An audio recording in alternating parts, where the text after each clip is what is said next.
Kensington Palace, Diana's London home, is becoming almost a place of pilgrimage for people to express their sorrow. Flowers carpet the area outside the palace wall. Some move to tears by what they see.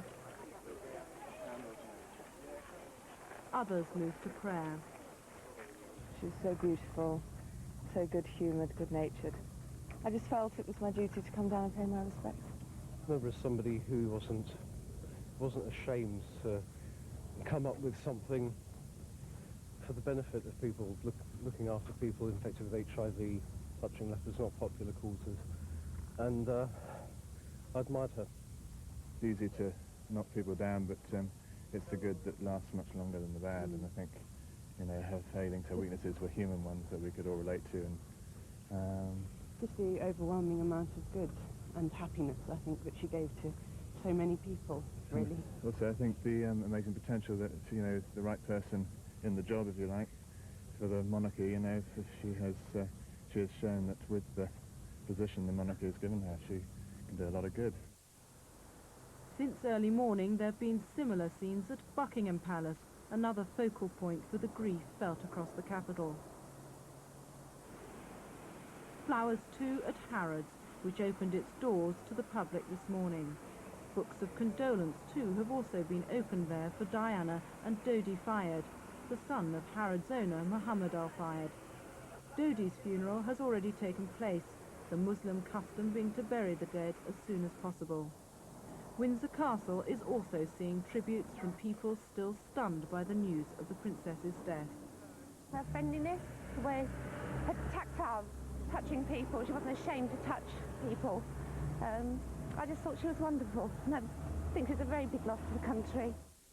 And at St James's Palace, her former husband's London home, where Diana's body now rests in the Chapel Royal. It's from there on Saturday that the princess will begin her last journey. First for a service at Westminster Abbey, then on finally for burial at the Spencer family home at Althorp in Northamptonshire. It's emerged today that Harrods boss Mohammed Al Fayed had consulted lawyers about ways of stopping press intrusion days before the death of his eldest son Dodi and Diana. Meanwhile, French police have been given more time today to question the 7 photographers arrested after the car accident. 6 are French, 1 is Macedonian. A lawyer for Mr. Al Fayed has already said that he will bring a civil suit. Speaking on French television, Bernard Dartevel didn't name the target of the suit, but he did criticize photographers for hounding Diana and Dodi Fayed. That's it. We'll be back with a special edition of London Tonight at 6:30.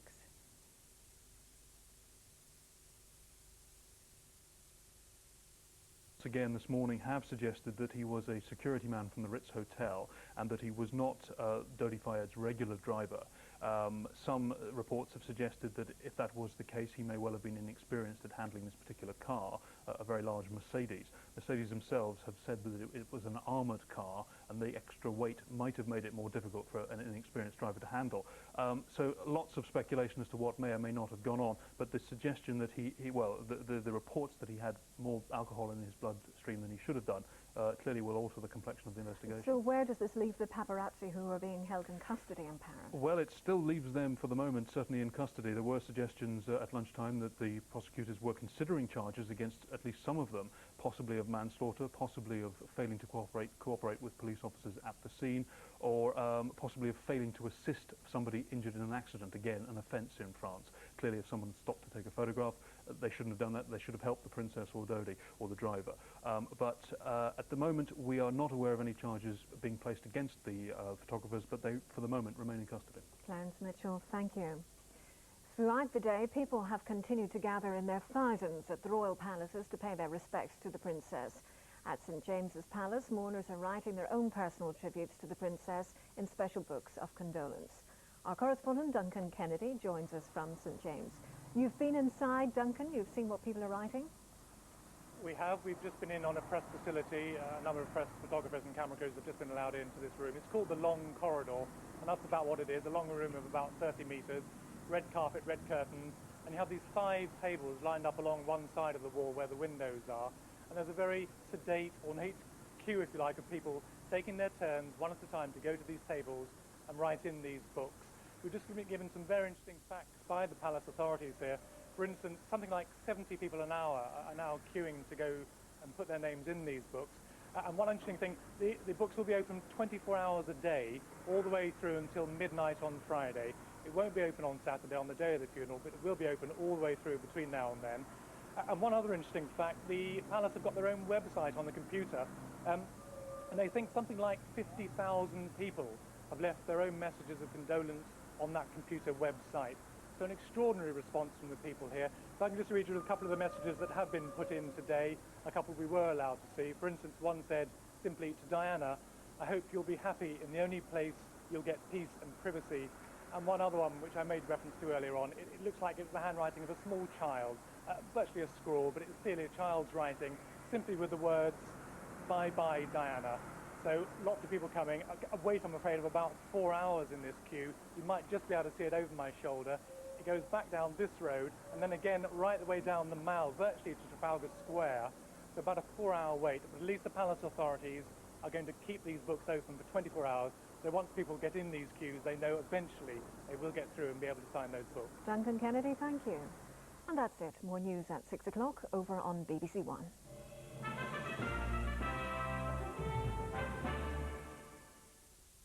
Now the headlines from BBC Newsroom South East.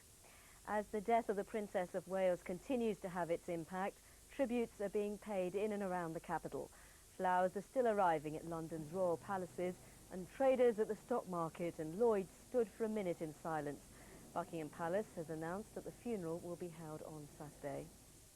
Tributes have also poured in for Dodi Fayed, who was buried in a private ceremony in Surrey last night. The Fayeds own the Harrods department store in Knightsbridge and Fulham Football Club in West London. The death of the princess is a particular blow to one 9-year-old boy in Kent, whom she was due to see this week. Martin Atkins from Belvedere first met the princess when she visited a centre where he's being treated for hyperactivity. The princess was due to return to the centre for a campaign launch.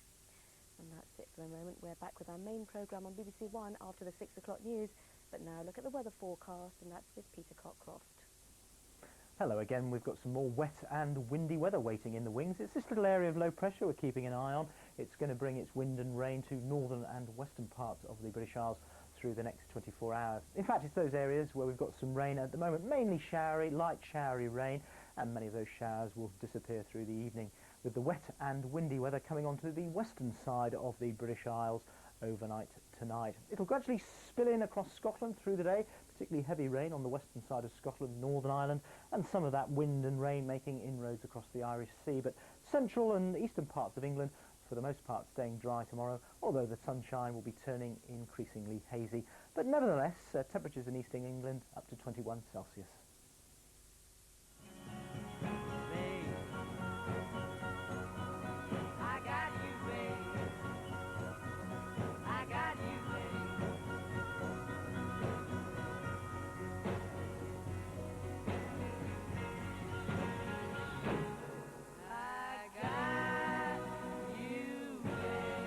Someone's in for the surprise of their life.